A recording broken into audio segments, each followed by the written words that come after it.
একজন ওল্ড প্লেয়ারের মুখ থেকে এই কথাটা তখনই বেরোয় যখন সে তার স্কিলকে হারিয়ে ফেলে।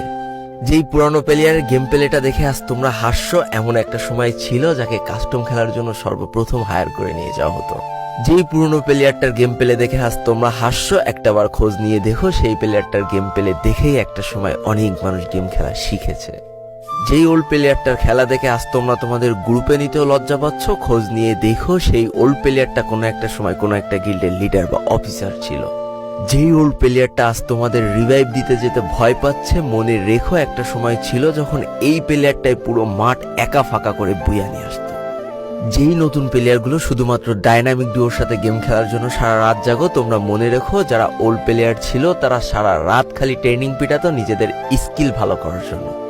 আমি জানি আজকের দিনের যারা অন ট্যাপ মারা প্লেয়ার তারা কখনোই ফিল করতে পারবা না যে বসে জুম করে উঠে হেডশট মারার মজাটা আসলে কি ছিল।